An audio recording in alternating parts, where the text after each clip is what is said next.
In 1986, the first game in the Dragon Quest series was released in Japan on the Famicom.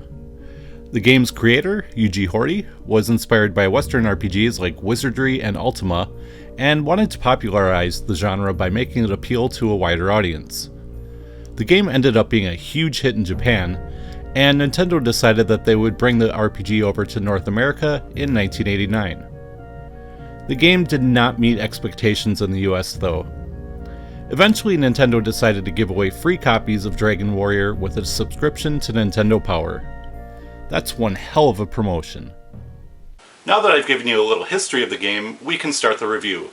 But before we begin, let me introduce the LEGO NES, a fully functional Nintendo Entertainment System and a LEGO shell.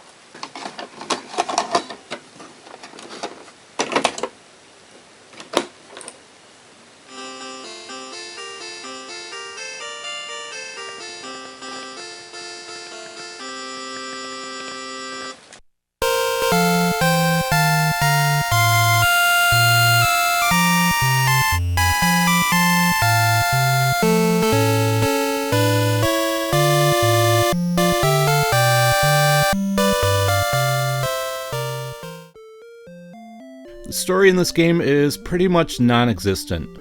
It goes like this: save the princess, defeat the Dragon Lord, and obtain the Balls of Light. The end.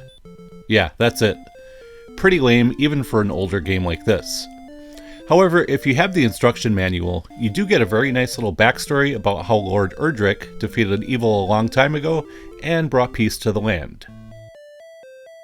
Something very interesting and unique that you will notice the minute you step outside of Tantagel Castle is that you can see the final dungeon nearby on the world map. It will take a while before you're strong enough to journey there though. The turn-based combat is fun, but relatively simple. You never gain additional party members, and all encounters are against just one enemy. The battles are usually pretty easy unless you happen to wander into an area you're not supposed to be in yet. These areas are marked by bridges. If you do get stuck in an encounter with an unbeatable enemy, you don't have to worry about getting a game over. When you're defeated, you'll be revived in Tantagel Castle and you will lose half of your money.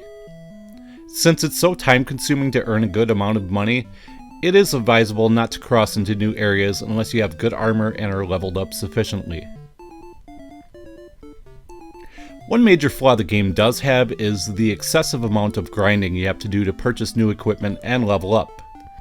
Pretty much any new town you come across means you will have to stop what you're doing to grind for 30 minutes or more, which makes the game twice as long as it should be. It should be noted that the Game Boy Color port requires much less grinding than this version.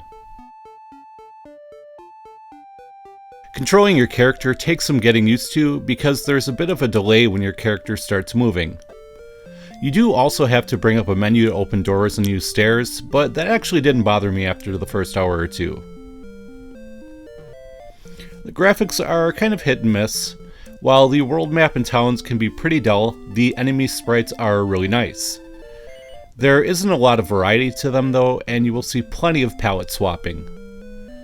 Something to note that's kind of related to the graphics is that all of Akira Toriyama's artwork in the manual was replaced with more Western-looking art for the US release.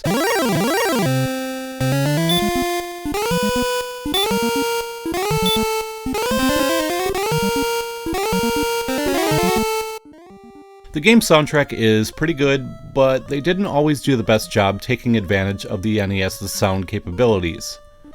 I found the 8-bit beeps of certain sections like the overworld to be extremely grating. Most of the other pieces sound nice, especially the title theme.